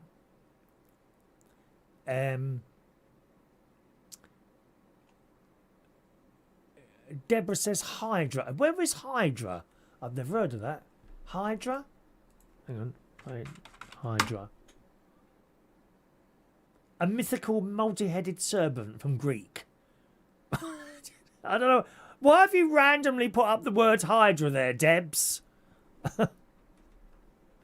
Fiona says the Maldives. Now, I haven't been there. My mate's been there and he loved it. He said it was so beautiful there. I forgot. I've been at St. Lucia was nice. I wasn't over keen on Barbados. St. Lucia's really nice. Very lush. Lush there. High Sense, New Zealand. There you go. He thinks New Zealand is very beautiful. Hey, Roy's been to Strasbourg. Lovely Christmas market. Very pretty place. Yeah, by the look of it as well. And Venice is supposed to be. Anyone been to Venice? You know, on the gondoliers. I bet they're dear to go on, aren't they? They got a similar thing in Las Vegas, but I mean, it's not really the same, is it? You know.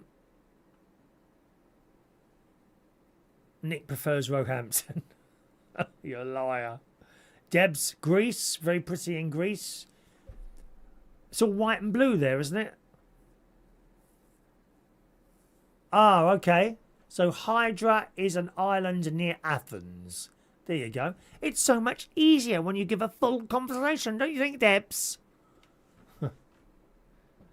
Thank you, Debs. That does sound nice. I think my sister's been to Greece. They've got 2 holidays coming up. I think they're going somewhere next week. Are they going to Scotland?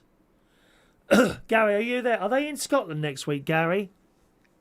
I think my sister's in Scotland next week. I'm not sure. Roy reckons Venice is a rip-off. I've heard that many times, many times. There you go. Venice. Twice €90 for a gondolier. 90 quid for a ride in a gondolier, dear. God. Sarah, she likes the Cotswolds, the New Forest and Greece. Yeah, I mean, there's plenty of places here that are nice. Where my niece lives in Lossiemouth. That's beautiful. There's a beach there. And it's quite long. And it's so clean and nice. The only thing is make sure you know when the tide's coming in. Because you can get to one end and be cut off. And then you could be eaten, because it's a forest at the other. You could be eaten by bears. Instead of coming back to your little hotel.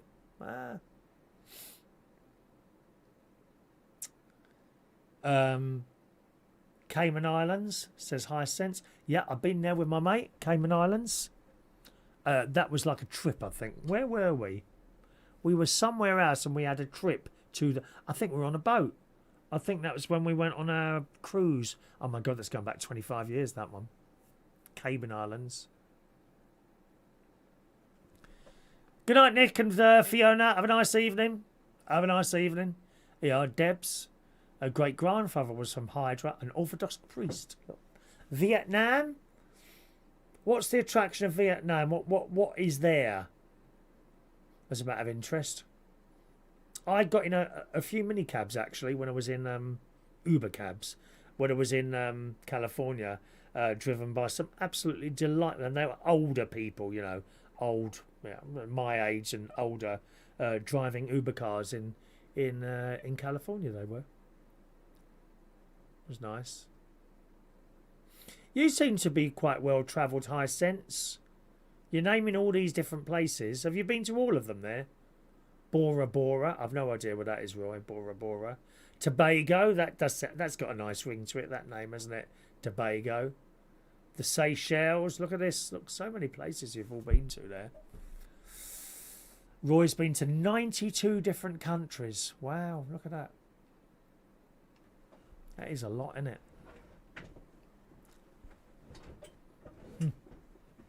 Gosh. Well done, gang. Well, thank you for answering there.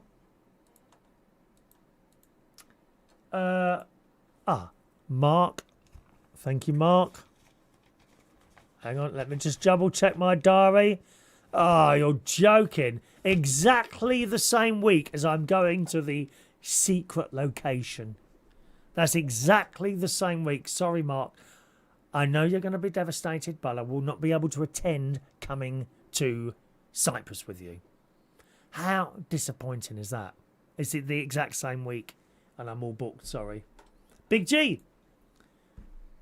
Maybe not the prettiest place, but I stayed in Ibiza beachfront hotel, watched the sunset in a private jacuzzi with a beer in my hand. Simply the best feeling. Ibiza, 1996 or 99 I was there. I had a great time there. That was great. Just a party island, wasn't it, really?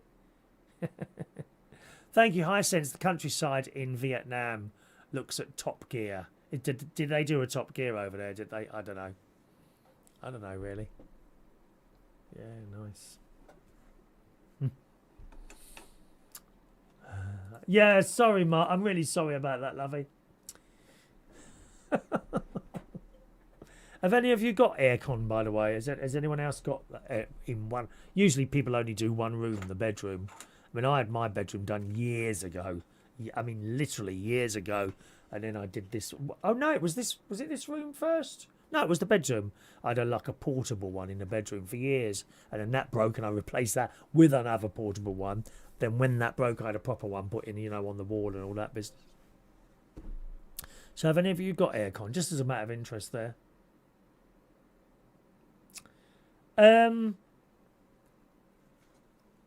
I went to Apple this week. I got an iPhone 13s. We were talking about that right at the beginning of the show, wasn't it? You know, people that run to Apple whenever there's a brand new phone out. Well, I don't do that. In fact, when I buy a phone, I'll generally go back one, possibly two models to save hundreds of pounds, because believe me, you do. My iPhone was looking pretty tacky. The screen thing that Apple put on a year and a half ago started peeling at the bottom, which wasn't too much of a bad problem until it couldn't recognise my thumb anymore, and I kept doing this and it just wouldn't do it.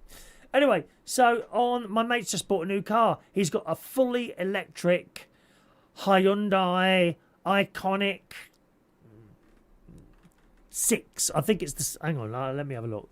Iconic 6. Nice car. Hang on.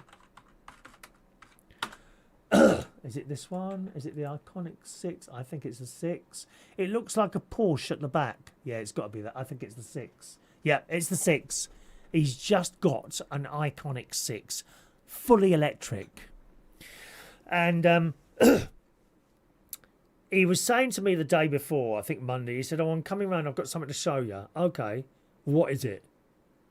He said, no, I'm not going to tell you. I'll surprise you tomorrow. Okay. So on the Tuesday, I had to go down to the hospital to be looked at. And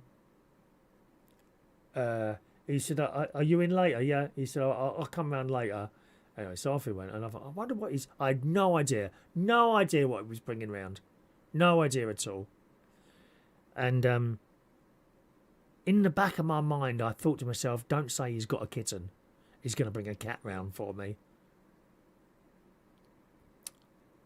But that wasn't, a strong feeling I had. I thought, well, I wonder if that's the only thing I could think it would be. Anyway, him and his other half pitched up here. I said, you right? I said, you right? I said, do you want tea? Yeah. He said, I've got something to show you. I said, yeah, what is it then? So I'm expecting him now to produce a cat. Come outside. And it was when he said that, oh, don't say you've got a new car. He said, no, come outside and have a look. And there it was. The Iconic 6. Ionic 6. Beautiful car. Fully electric. And it's quite big. I was surprised how big it was. And I'm walking around this thing. I thought it looks just like a bleeding Porsche. And it does. Oh, actually, have I got a video here? I might have a video. I don't know if I can bring that over to you, though. Family. Who did I send that to? Did I send it to Jimmy? Hang on. I don't think... No, I can't find it. I can't find it now. Anyway, it's a really nice car, actually. Really nice. We've got a couple of very fast chargers now in Bracknell, because the longest distance he really does is about 70 miles there and 70 miles back again to his mum's house. He doesn't really do like long distances. I have a long distance to do now at least once a month, where I do 150 miles up to Lincolnshire. But still, that would be okay. But the point is, we've got two fast chargers here now. Sainsbury's have a 150 kilowatt charger, and the hotel where we go to the swimming pool, they now have 200 kilowatt chargers. So you plug in 20 minutes. 20 minutes and you're done. Really nice car. So I went in that. I haven't driven it, but those electric cars are so smooth. Really nice.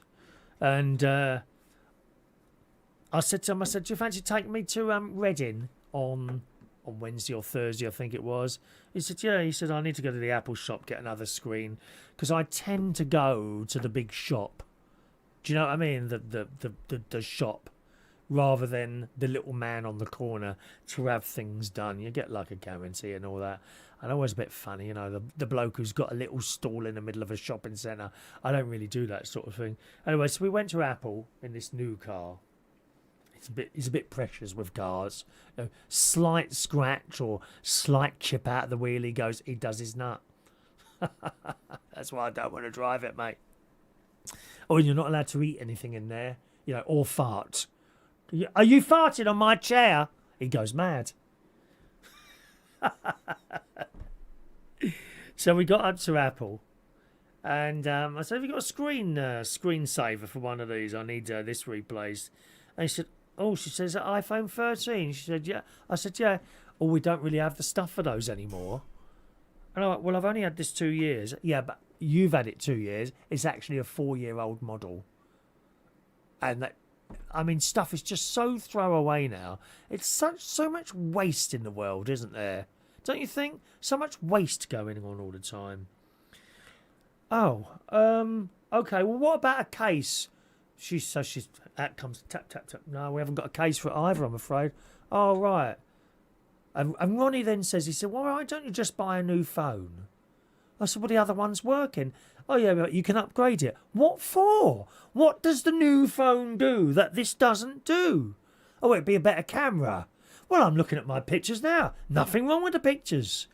The money that people waste upgrading stuff completely unnecessarily. I just don't get it. Same with cars. The only reason I change my car every 3 years is because I want reliability. Okay, you might be unlucky and get a dodgy new car. It happened to me once. You might be unlucky. But, more often you're going to have a more reliable car than the one you've had for 3, 4, 5, 10 years, aren't you? If you get a new one, yeah? Again, depending on the model, stick to the Jap ones. Stick to the Japanese cars. Toyota or Honda, one of those two. I think there's other Japanese ones. Suzuki, is that Japanese? I think Suzuki. Stick to the Jap cars, right? Some of the worst cars are the big names. Land Rover, they've got a terrible reputation for breaking down Range Rovers. Terrible. Look it up in which. Gives you a list. Most reliable, and the Japanese ones are at the top there. BMWs, they're not very high up. So that's why, So I said, "I'm not going to buy a new phone." I said to the lady, I said, "Is that what you lot do? You get a new phone?" She said, "No, I'm the same as you." She said, "I don't change. I'll probably keep a phone for about 3 years. 3 years is a decent time to keep a phone, or until it goes wrong. What tends to happen on a mobile phone is that the battery dies, doesn't it? Now, I did have a battery changed on one of the phones, and we had it another year and a half. Happy days. You can get a new battery put in, 40 quid or whatever it is. Apple were taking the piss with that at one point, weren't they? With their new, I think something happened with the European Union, and they dropped the price then to a reasonable price. What would you consider reasonable for a new battery in a phone? 40, 50 quid? Yeah, that's about right. That sounds about right to me, Anyway, so we come out of there, and he said, "Why don't you go to the bloke round the corner? He's done one for me." I said, "Who's that?" And it was, the little man in the middle of the shopping centre on his own little counter. Okay, we'll go over there. So we got over there. He's just serving someone. It come to our turn. "Excuse me, mate, have you got a screensaver for this?" He said, "Oh, what is it?" "iPhone 13. "Oh, yeah, I think so. Hang on a minute." And he produced this little box. No. He said, "Yeah, I got one of those." I said, "Do you do the cases for them as well?" "Oh, let me have a look." And he's looking on his shelves. He said, "I've only got book ones, so you open it like a book." I said, "Well, that's not really what I wanted." "Okay, I'll have a look on the Amazon." Right. So I said, "Can you just do the screen?" He said, "Yeah, no problem at all." And he's put a new screen on it. Not new screen, new plastic bit. Well, tempered glass, I think it's called. What they stick on the front. And he got this thing and then dropped it on there. Not a single bubble on there. Now, if that had been me, no. This thing would be full of bubbles. And then I'd get a pin and try and burst the bubbles, probably. And it cost me 15 quid. Now, I've had that done in Apple before. And they want like 40 odd quid to put a screen thing on. Oh, yes, dear. Little Asian man in the middle of the Oracle shopping centre. £15 is all that cost me. And there it is. Right? And then on the way home in the car, after we had a Five Guys milkshake. Should be nice for the price of those. Nearly 6 quid for a bleeding milkshake. Shut up, Mark. Anyway, so then went on there and I found iPhone cases, iPhone 13, various different colours. I opted for orange. £6.99. Again, you buy the one in Apple, 45 quid, easy. Same similar thing. And look, it looks like a new bloody phone, doesn't it? Look. And I said to the lady behind the counter, at the little Asian man's counter, I said, some people, you know, they were a little bit of a problem with a little bit of scuff mark, and they go and spend £900 on a new phone. They're crazy. So that's cost me about £22 to get that sorted. Happy days. Look, nice orange case, lovely screen. It looks like it's brand new, doesn't it? Look, absolutely fantastic. Very happy with that. Very happy with that. Hisense, Apple or con merchants. Well, yeah, you know they are. Gary, no use having a £500 or £800 phone. Not really. Well, I mean, you pay it once, don't you, Gary? You know, depends what you want it for. I bought into the Apple sphere, if you see what I mean. And funnily enough, my lovely nephew, he had an old, I don't know, can't think of the brand now, but it's an Android one. And he said, "Here, see how you get on with that." And I soon ran into difficulties. So I set it up in his house and off I went. On the way back to the caravan, I decided to buy some petrol. So I went into the petrol station. It came to time to pay, and of course, I suddenly realised I haven't got Apple Pay on that phone. And luckily, I had my credit card with me, so I just used that.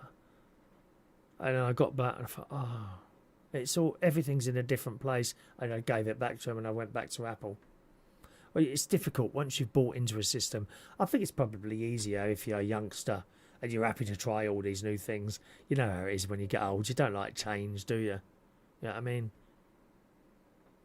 I hope you change your underwear a little bit more often than some people do. Let me just check my text messages, my darlings. Hey, Mark.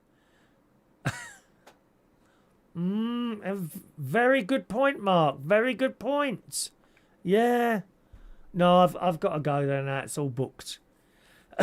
Big G is waiting on a phone call to collect my new car, a Kia Niro. Lovely. Fully electric. Never had an electric car. Do you recommend them? I can't because I haven't had one. I can't believe my bastard mate has got an electric car before I have.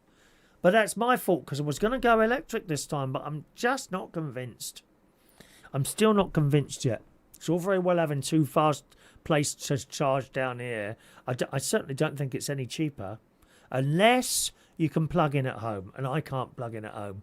Not unless I've got a bleeding thick lead. And those leads are thick. They're not like a normal electric lead. You know, they're thick.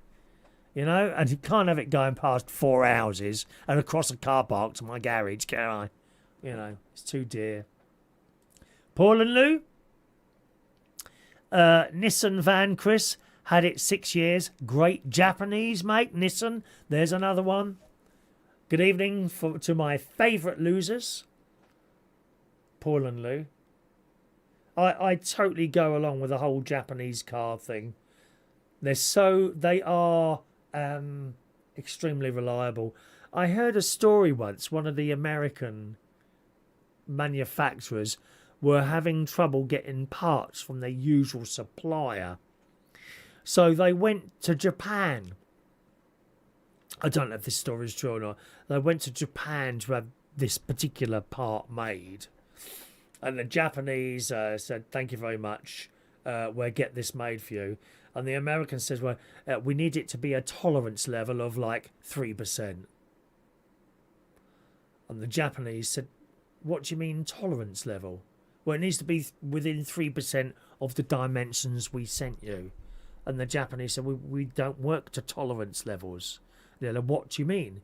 You give us the measurements and that will be what you get. There's no bloody tolerance, dear. I never understood it. It's got a tolerance of 5%. Why? Why can't you just make it 5mm? Why does it have to be between 5 and 6? No, 5mm is what fits in that little slot. So that's what it is. And the Japanese, they just made it perfectly. And if they made it and it wasn't perfect, they'd shove it back in the machine, melt it all down again, and start again until it was perfect. And that is why Japanese cars are reliable. They know what they're doing. I don't think I'd buy another car that wasn't Japanese now. Maybe I will at some point. I mean, my mate's car, what did I say it was? Hyundai. That's got to be Japanese, isn't it? Hyundai. And his cars have always been reliable. I think that's his second Hyundai. He had a hybrid before. I have a hybrid Honda I've got. HRV. Very happy with it. Very happy. I swapped over from Toyota this year because they weren't doing the deal. I think I'd been with them a long time, and quite frankly, I thought, oh, he'll pay it in the end. I got that impression. Do you know what I mean? They get complacent, and then you have to swap over. It's the same with everything, mate. Nothing for loyalty. Mark, just pay the damn money, dear. Yeah, well. But as I'm not coming to Cyprus for you because of my secret location holiday, as I'm not coming to Cyprus, please can I have some pictures of you on the beach? Oh, you could get your little boy to take the pictures for me of you lying there on the beach in your shorts. He doesn't have to know what they're for. I'm sending them to your new mummy. He's a man. Oh, Hyundai is Korean, is it? Oh, thank you very much. Hyundai. We're not supposed to say Hyundai, are we? They tell us how to say it. I'll say it as I want it. Thank you very much. Yeah, high-sense Japanese are the best. World ahead of everyone. Yeah, I think so. I don't know what you think of the Chinese cars. See, they're so new, aren't they, the Chinese cars? They're very, very new, and we don't really know much about them. You know, that being said, there's lots of stuff. Probably my computers are mainly Chinese parts, and everything works fine. Why would the cars be any different, you know? I know there's some people on YouTube and that running them down and saying bad things about them, but I have no experience of Chinese cars. There was a Chinese car I really liked the look of. I think it was the Jaeku. Jaecoo. Let me see if I've got that right. Yes, Jaeku cars. I love it. A great big chunky front it had on it, and looks almost a little bit like a Land Rover. 33 grand, which is about the price of my my Honda. Another one here, 27 grand. 1.6 litre. Oh, that's all petrol, though. I'd want hybrid. Hybrid, 33 grand. There you go. Jaeku 7, if you want to look it up. Jaeku 7. I really like the look of that. Obviously, I don't buy a car for 33 grand. I pay so much per month. You know, I put deposit down, a couple of grand, and then I pay so much per month. That's how I buy cars. Although I'm not buying a car. I'm in effect leasing a car. But I really like that Jaeku one. But I don't know anything about Chinese cars, how reliable. And really, they've only just come on the scene, haven't they? So we wait and see. I mean, you could always type in reviews and things like that, couldn't you, I suppose, really? You know. Jaguar is owned by Tata. They're Indian, of course, aren't they? Known for the Duster car. Now, I see quite a few of those driving around, Duster cars. None of you have got these, have you? Gary has a Honda mower.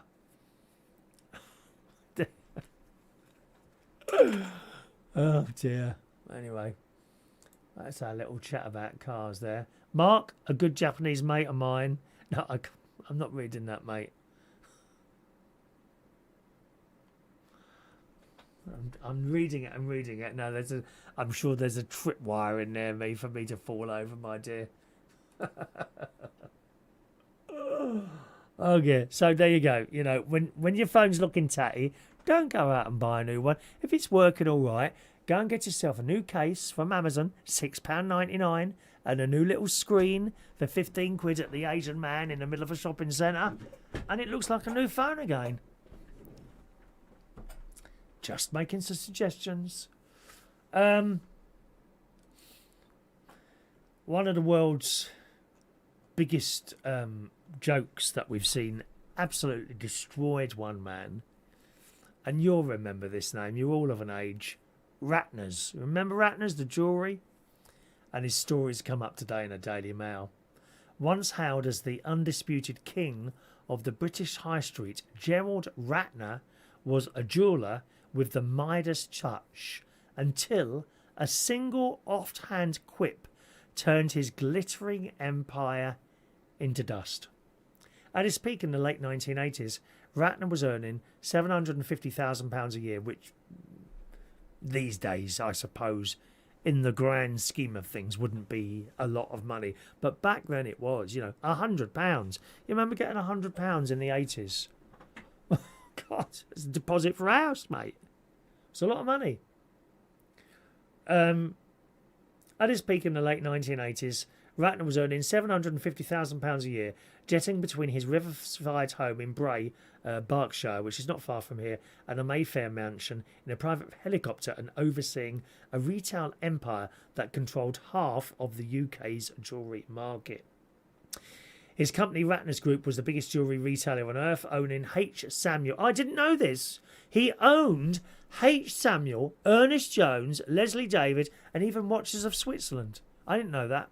In the US alone, he had over 1,000 stores, and yet it all came crashing down in a matter of days after that infamous speech at the Royal Albert Hall in April 1991, and I remember this on the news. It was meant to be a bit of harmless fun to liven up the Institute of Directors annual convention. We do cut glass sherry decanters, complete with 6 glasses on a silver-plated tray that your butler can serve you drinks on, all for £4.95, he said, gearing up for the hilarious punchline. People say, how can you sell this for such a low price? I say, because it's total crap. He carried on. And Marks and Spencer's prawn sandwich would last longer than most of the earrings the company sold, he added, in case they hadn't got the message. His company, Ratner's Group, was the biggest jewellery retailer on earth. Overnight, the man who had built a £1 billion brand became a pariah in the city that had once loved him. More than 34 years on, you might think that a man whose name had become a byword for a catastrophic balls-up with the coining of the term Ratner effect would tire of being constantly reminded of it. But the reverse is true, as Ratner, now a sprightly 75-year-old who cycles 25 miles a day, told the Mail Online in an exclusive interview this week, I do motivational speeches about once a week. I'm off to Solihull on Saturday. It's quite a thing, to be honest. I'm infamous for messing up, but the fact is I've come back and made a success of my life again, so people tell me they find it inspirational. I remember seeing that on the news. He sat there at this bleeding thing and told everyone that what he sold was rubbish, so they stopped buying it all. Crazy, isn't it, eh? Absolutely crazy. Oh dear. Shut up, Mark.